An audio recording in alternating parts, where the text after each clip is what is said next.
Nakahanap naman kami ng murang bahay dito sa Bulacan kung saan taga dito talaga ako. Kaso lang, sa kabilang bayan ang nakita naming pwedeng matirhan. Kakilala ng kaibigan ng mama ko ang dating nakatira doon. Kaya lang ay may bahay na daw sila sa QC. Kaya pinaupahan na lang nila yung sa Bulacan. Pwede din daw naming bilhin basta may down payment. Maayos at matibay pa naman yung bahay. Kaso lang, bakas na yung kalumaan ng mga pintura at tiles. Kaya naman pinapinturahan muna namin bago kami lumipat para naman mas maging presentable. Doon muna kami pansamantalang nanuluyan kina mama. Maliban sa mga sofa, kama at ilang mga gamit, ay naiwan din sa bahay na yon ang isang may kalakihang aquarium. Wala na yung laman maliban sa mga batong may iba't ibang kulay. Sabi ng kaibigan namin na tumulong sa paglilipat ay lagyan daw muna ng isda yung aquarium. Swerte daw kasi yon sa bahay. Agad namang bumili ng mga goldfish ang asawa ko kasi hilig din talaga niya ang mag-alaga ng mga ganon. Nanghihingi nga rin siya ng aso sa isa niyang kaibigan para daw may bantay ako kapag mag-isa lang sa bahay. Sa unang ilang araw namin doon ay maayos at wala naman akong napapansing kakaiba. Medyo hindi lang ako ganong sanay na walang kasama dahil nasa trabaho yung asawa ko at gabi na akong umuwi. Madalas ay aso lang yung kinakausap ko o di kaya yung mga isda sa aquarium. Medyo nakakagaan din ang loob panoorin dahil sa iba't ibang kulay ng mga isda doon. Palagi ko pang sinasabi noon na sana ay may dumating na swerte sa aming mag-asawa. Isang araw, habang nililinis ako sa may sala kung saan andun din yung aquarium, nakaramdam ako ng pag-init ng batok. Taatalikod ako sa may aquarium at pakiramdam ko noon ay may tao sa likuran ko. Mabilis akong lumingon. Ganun na lang yung hilakbot ko nang may makita akong mukha ng bata na parang nakadikit sa aquarium. Yung parang pinapanood niya yung mga isda pero andun siya sa kabilang side. Pagkurap ko ay bigla naman yung nawala. Hindi ko alam kung namamalikmata lang ba ako noong mga oras na yon, pero doon na rin nagsimula yung kababalaghang nangyari sa akin. Nagpapahinga ako ng hapon noon sa may sala. Habang napapapikit na, nakarinig ako ng tawa ng isang bata. Yun bang akala mo kinikiliti. Tapos biglang tumahimik. Agad akong napabangon at nagpalinga-linga para hanapin kung saan nagmumula yung tawang yon. Sumilip pa ako sa bintana para tingnan kung may bata ba sa labas. Wala naman at sobrang init din sa labas nun. Muli akong nahiga sa sofa at napatitig sa kisame. Nang mga oras na yon ay nakikiramdam ako. Ganun na lang yung gulat ko, Boss Bob, nang bigla na lang may lumabas na bata sa ilalim ng kinihigaan kong sofa at mabilis yung tumakbo papunta sa likuran ng aquarium. Mabilis akong napabangon at ang lakas ng tambol ng dibdib ko. Tumayo ako at dahan-dahang lumapit sa aquarium. Sa pagtataka ay wala akong nakitang bata doon. Hindi ako mapakali at panitanong ko nun sa sarili kung saan ba nanggaling yung bata. Nakasara naman lahat ng pinto sa bahay. Dahil sa nakaramdam na ako ng takot, ay minabuti ko munang lumabas saglit ng bahay. Kahit mainit ay pumunta ako sa pinakamalapit na tindahan. Doon ako tumambay saglit at naipagkwentuhan sa ilang mga kapitbahay. Naitanong ko kung may bata bang naatira dati sa bahay namin. Meron daw. Pero ilan na daw ang tumira sa bahay na yon at meron nga daw isang batang lalaki na namatay doon sa bahay. Nanindig ang mga balahibo ko nang marinig yung sinabi ng kapitbahay. Agad ko naisip na baka nagmumulto siya dun sa bagong tirahan namin, kaya medyo natakot na akong mag-isa nun. Kinuwento ko kay mama at pinasamahan niya ako sa bunso naming kapatid na si Clarissa. Nag-alala din sila dahil nga buntis na ako at medyo malaki na ang tiyan. Unang araw pa lang ni Clarissa sa bahay ay agad na siyang may naramdamang kakaiba. Habang nagwawalis daw kasi siya noon sa sala, ay biglang parang nagkagulo daw lahat ng mga isda sa loob ng aquarium. Yung parang ginagalaw yung tubig. Sunod daw ay parang may narinig siyang tumiling bata.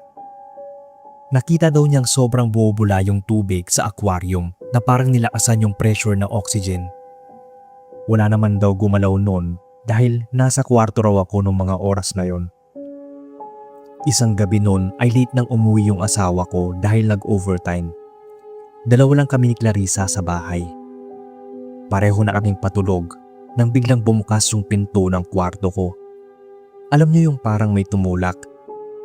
Napabangon ako dahil akala ko ay dumating na yung mister ko. Pero walang nagpailaw ng kwarto. Bumangon na rin ako noon para mag-CR.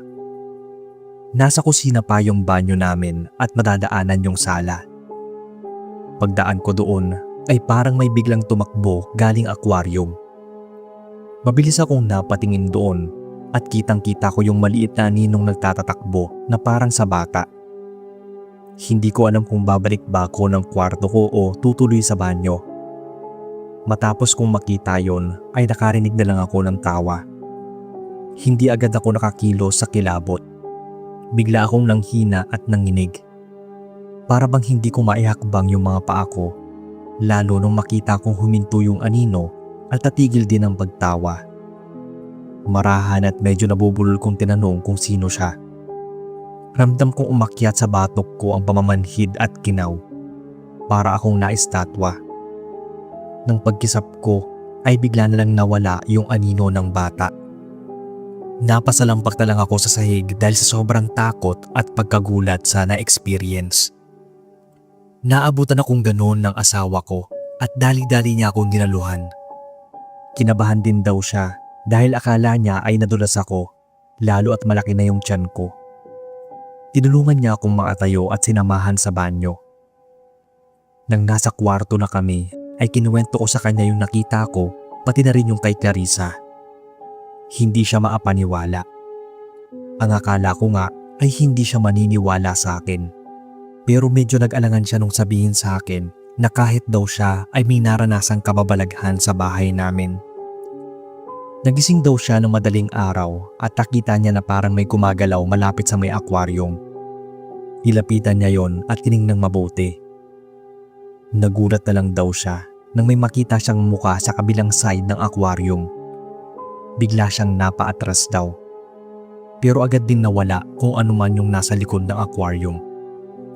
Kaya napaisip din ako kung yung bahay ba talaga na yon yung minumulto o yung mismong aquarium. Doon kasi namin madalas makita yung bata. Sabi nga ng mister ko nang malaman niya yung tungkol sa namatay na bata sa bahay namin, baka mahilig ito sa mga isda o di kaya ay siyang may-ari ng aquarium. Kaya nang mag-weekend ay pinabless namin yung buong bahay, pati na rin yung aquarium. Kung hindi pa raw yun mawala, ay babasagin na lang daw namin yung aquarium at papalitan ng bago. Pero nadala naman sa holy water at dasal. Hindi na nagparamdam pa yung bata dun sa lumang aquarium na sinasabi ding pampaswerte daw.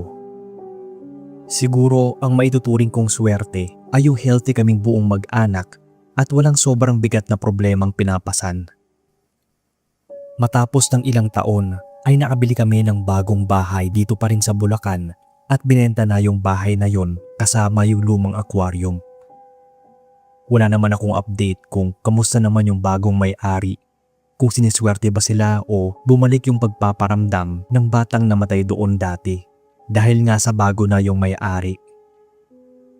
Hanggang dito na lang, Boss Bob, ang kwento ko. Sana ay mabasa ninyo. Magandang gabi sa inyo, Kuya Bob, at sa lahat ng mga listeners. Tawagin na lang akong Antoinette, taga Dumaguete. Itong story ay karanasan pa ng nanay ng lola ko na si Adeng. Si Lola Lusing naman ang kanyang ina. So napakatagal na po nitong nangyari. Dati pa man daw ay nauso na ang mga mutya, anting-anting at agimat. Pinaniniwalaan nilang swerte ang mga bagay na pambihira lang makita tulad ng mga mutya. Noon pa man daw ay nangangalaga na sila ng ganung mga bagay, katulad na lang ng mutya ng bigas. May nagbigay daw na isang kaibigan ng ganoong mutya kay Lola Lusing.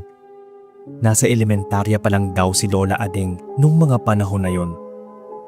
May maliit daw silang sakahan at simula nang mapa sa kanya ang mutya ng bigas ay gumanda na ang ani nila. May kaibigan daw siya noon na tawagin nating Trining. Tumutulong-tulong daw itong si Trining sa sakahan nila. Meron din daw silang kapiranggot na lupa na sinasaka pero hindi raw palaging maganda ang ani. Turo naman daw talaga kapag magsasaka, nagtutulungan. Inilihim daw ni Lola ang tungkol sa mutya, maliban syempre kay Lolo na asawa niya. Kapag anihan na ay dinadala niya ang mutya sa sakahan. Dinadasalan at hinahalo sa ilang butil ng naaning palay. Pag nagtatanim naman ay binababad nila ng ilang sandali sa tubig na gagamitin pambabad sa itatanim na palay. Hindi raw nila alam nung una kung epektibo ba yon. Pero nakita nila ang resulta na gumanda ang ani. Nang nasa bahay daw sina Lola Lusing ay napag-usapan nilang mag-asawa ang tungkol sa mutya. Tuwang-tuwa sila nun dahil nga naging matiwasay ang pamumuhay nila. Hindi nila alam na may nakikinig pala sa kanila na hindi inaasahang bisita. Nalaman nito ang tungkol sa mutya ng bigas. Isang araw daw ay nawala ang mutya ni na Lola Lusing. Ang huling natandaan niya ay ipinatong lang niya yon sa may bigasan. Nasa maliit na garapon yun nilagay. Kahit anong hanap daw nila sa buong bahay ay hindi nila ito makita. Medyo nalungkot daw ang mag-asawa dahil baka bigla na lang daw magbago ang takbo ng ani nila. Pero hindi raw yun nagbago at lalo pang naging masagana ang ani. Pero kinatrining daw ay ganun pa rin. Walang pinagbago at tinirhan pa ng mga peste ang taniman nila. Nagulat at tatakot daw sina Lola nang magpunta sila sa palayan ni Trining. Ang dami raw daga ang naglipana sa palayan nila at may kung ano-anong pesteng kumakain ng mga palay nila. Sumunod daw noon ay nagkandaletse-letse ang buhay ni Trining. Nagkasakit ang anak niya. Ang sabi ay naengkanto daw ito kaya nagkaroon ng mga pasapasa sa katawan. Ito si Trining naman ay bigla raw nangayayat dahil sa kamalasang natamo niya at ng pamilya niya. Tinulungan naman daw sila ni Lola Lusing.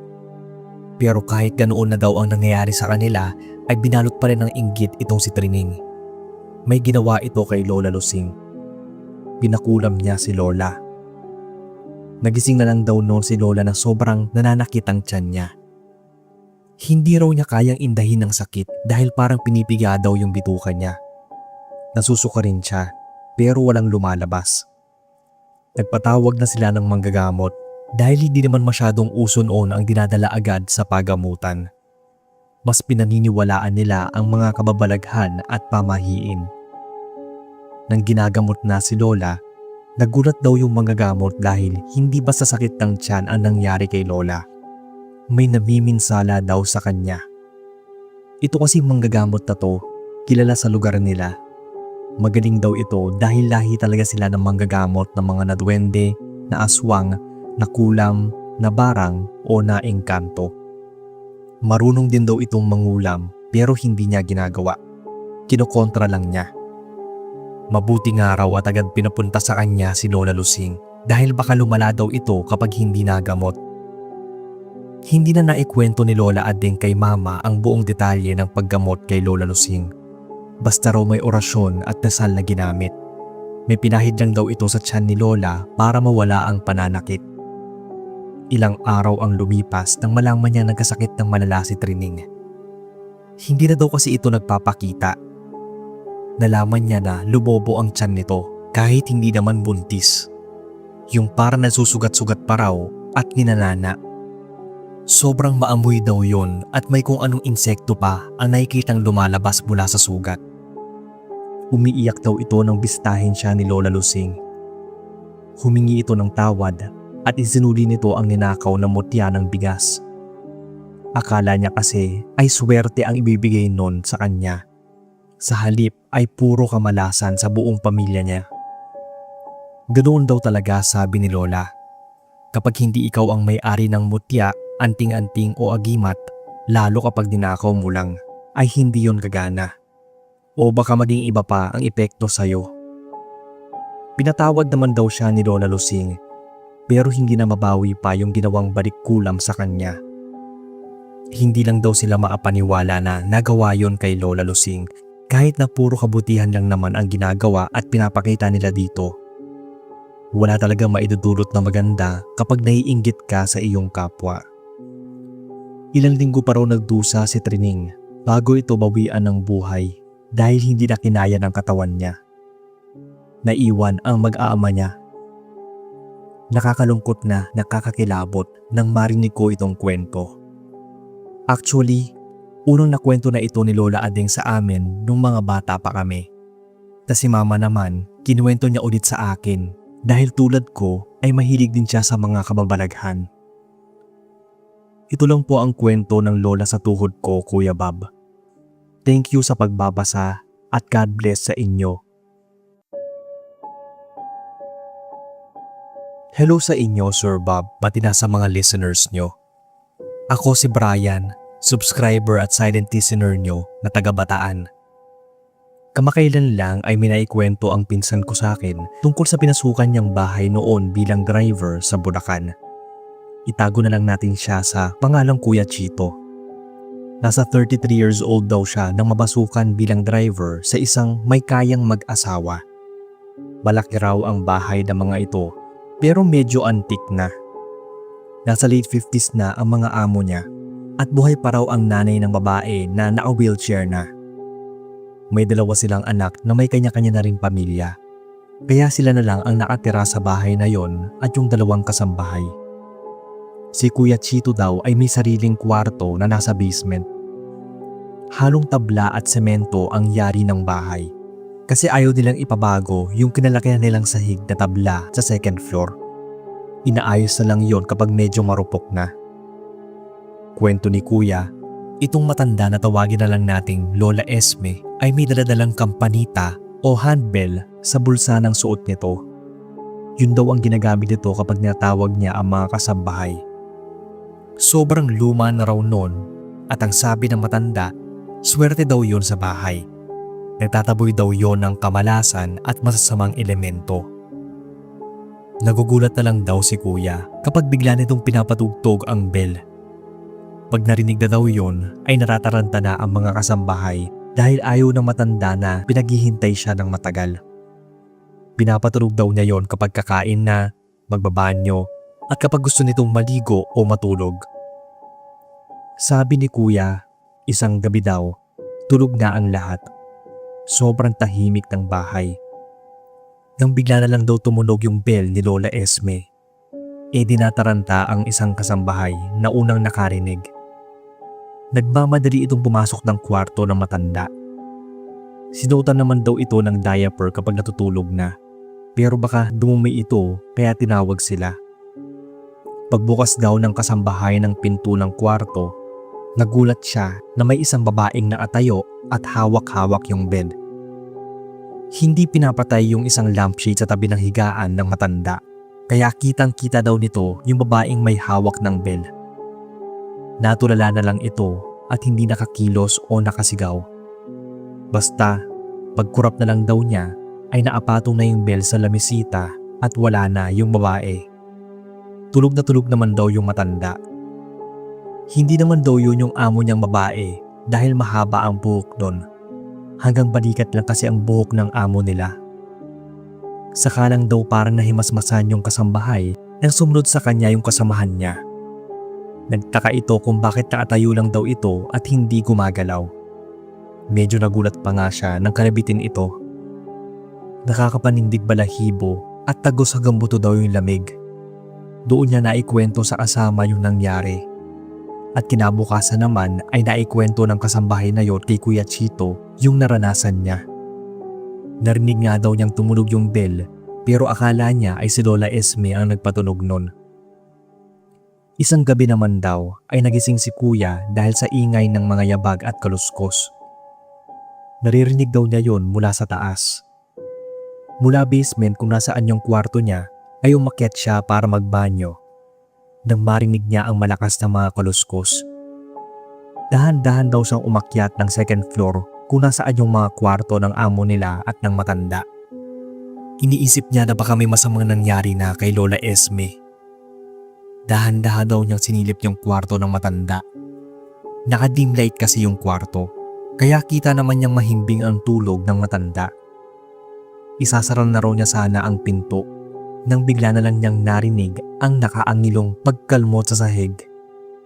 Pagtingin daw niya sa ibaba, ganoon na lang daw yung takot niya nang makita ang isang babaeng gumagapang palabas sa ilalim ng higaan ng matanda. Gulat na gulat daw si kuya at hindi nakakilos. Mas lalo daw siyang natakot nang makitang hawak nito yung handbell at tumutunog yon habang gumagapang ito papalapit sa kanya. Sa takot ni kuya ay dali-dali siyang lumabas ng kwarto ng matanda. Muntik na nga raw siyang mahulog ng hagdan para lang makalayo. Pagdating daw ng kwarto niya sa basement ay hingal na hingal siya. Hindi siya maapaniwala sa nakita. Para lang daw siyang nananaginip ng masama pero hindi mawaglit sa isip niya yung babaeng gumapang palabas ng kama. Napamura pa nga daw siya sa takot. Hindi na siya maatulog nun dahil baka muli daw magpakita sa kanya at pumasok naman sa kwarto niya.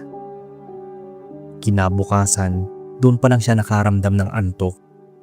Buti raw at walang lakad yung mag-asawa. Nasa bahay lang sila. Minsan niyang nakakwentuhan yung dalawang kasambahay. Takot na raw silang lumabas ng kwarto tuwing gabi kahit naririnig nila yung bell. Mga ilang araw ang lumipas ay napansin nilang parang bigla na lang humina si Lola Esme. Kung dati raw ay nakakatayo pa ito at nakakaupo sa wheelchair nang may assistance, bigla na lang daw siyang hindi makabangon. Para bang naging bedridden. At kahit ilan na silang tumutulong para maabangon ito ay hindi talaga nila kaya ang matanda.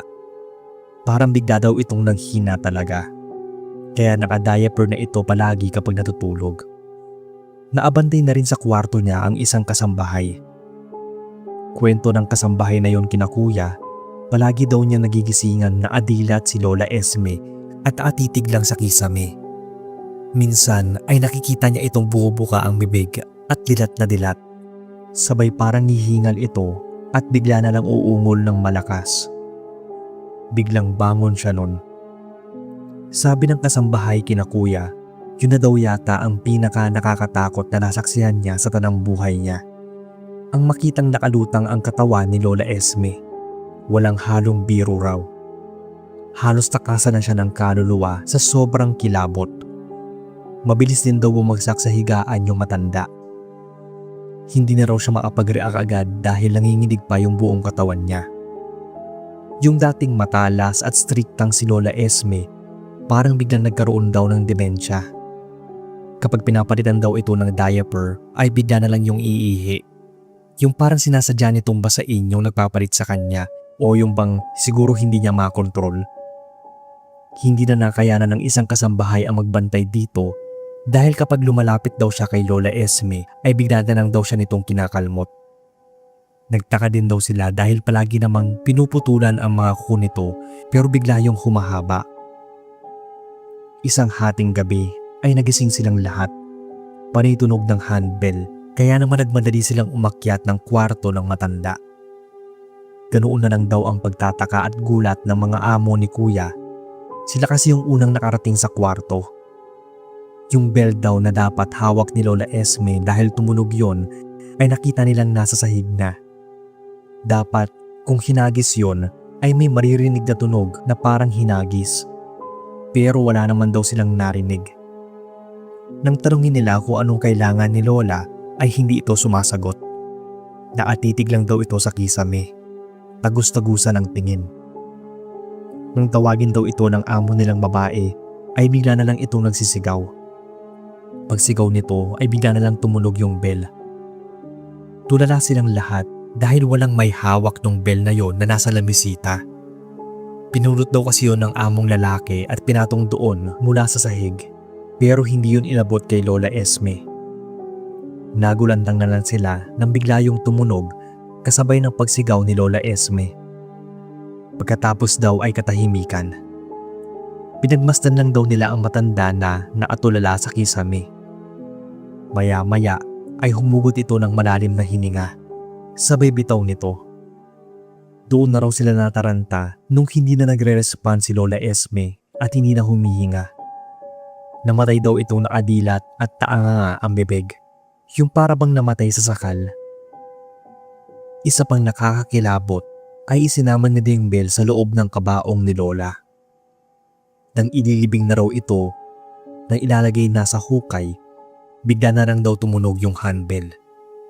Nahintakutan daw pati yung mga nakikilibing. Hindi raw nila alam kung sino o ano yung nakita nilang babae.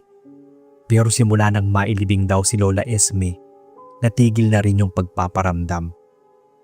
Hindi lang nila alam kung pampaswerte o pampamalas yung handbell ni Lola dahil parang isa yon sa dahilan ng pagpaparamdam at ikinamatay niya. Hello po sa inyo Sir Bob at sa lahat ng mga nakikinig. Tawagin na lang akong Clyde, taga-Oriental Mindoro. Itong kwento ko ay tungkol sa nangyari nung maglipat kami ng bahay. Sa kabilang baryo lang din ito dito sa lugar namin. Sa kabilang baryo kasi nakahanap ng lupa yung panganay naming kapatid na nag-abroad. Nagpagawa siya ng bahay dito at nang mayari ay lumipat na kami. Una naming ipinasok sa bahay ay yung mga sinasabi nilang pampaswerte tulad ng asin, bigas, tubig at kung ano-ano pa. Itong bunso namin na nasa high school pa lang noon ay nabitbit din ng bawang, sabay biro na baka may aswang doon sa nilipatan namin. Mabuti na raw ang may bawang at asin, parehas daw pampaswerte. Tatlo nga pala aming magkakapatid na puro lalaki. Malaki ang adwat ng edad namin ng panganay. Anak sa pagkadalaga si kuya. Unang gabi namin noon ay hindi ako makatulog. Talagang nanibago ako o yun bang namamahay. Akala ko ay ako lang, pati rin pala sina Papa. Bumangon ako para pumunta ng sala. Andoon na rin si Papa at Kuya at mahinang nanonood ng TV. Pumunta ako sa kusina para sana kumuha ng makakain. Midnight snack ba? Kaso, bigla na lang akong nakarinig ng umaangil na aso. Wala pa naman kaming aso noong mga panahon na yon. Marahan akong bumalik sa sala at sinabi sa kanila na may aso sa labas ng kusina.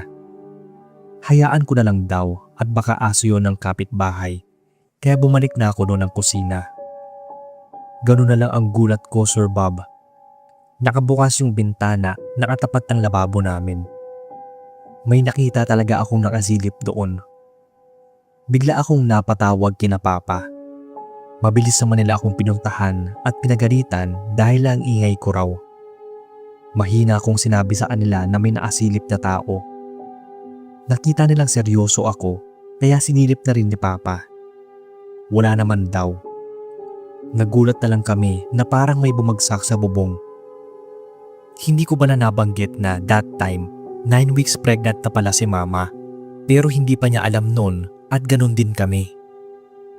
Maya-maya ay minarinig na lang kaming may naglalakad sa bubong. Kaya sabi ni Papa, baka manok lang. Pero nang lumaon, unti-unting bumibigat at umiingay yung mga yapak na parang mas mabigat pa sa yapak ng pusa. Napasabi noon si Papa na mukhang iba na daw yon at may bisita kaming nag-welcome sa amin. Doon na nagsimulang mag-utos si Papa na kumuha ng asin at bawang. Yung biro ni Bunso, nagkatotoo. Pinuntahan ko si Mama sa kwarto niya. Naabutan ko siyang parang binabangungot. Panay ungol niya at pailing-iling ng ulo. Ginigising ko siya pero hindi siya magising-gising. Kaya tinawag ko sina Papa. Doon, dinig namin ang mga kaluskos sa bubong na parang babaklasin na. Binudburan ng asin ni Papa ang palibot ng higaan nila. At nang muli niyang gisingin si Mama ay nagising naman na ito. Nagsimula na kami magsaboy ng asin sa may bintana at pintuan. Itong si Bunso nagising din sa ingay namin. Para daw kaming inaaswang na di mapakali. Pinatahimik namin siya at sinabihang may aswang nga sa bubong. Mahina siya nung napamura. Tapos biglang nagsalita na may naisip siya para itaboy yung aswang. Nagbalat siya ng maraming bawang at sinimulan niya itong iprito sa mantika. Hanggang sa kumalat ang aroma nun. Yung mga yabag sa taas parang biglang bumilis at pabalik-balik. Pero doon lang siya banda sa may kwarto ni Mama. Ibang klase rin talaga yung bunso namin. Sa inis ni Papa ay nagpasama siya kay Kuya sa labas. Dinala na niya yung lalagyan ng asin at pinagsasaboy yun hanggang bubong.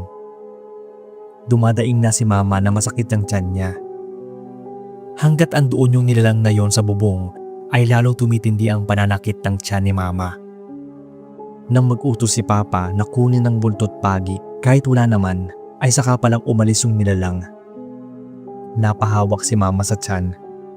Medyo umaayos na raw ang pakiramdam niya at nawala na yung pananakit. Nagmadali na rin pumasok sina papa ng kwarto, sabay tanong kung buntis ba ito. Biglang napaisip si mama nun. 2 buwan mahigit na rin daw kasi siyang hindi dinadatnan.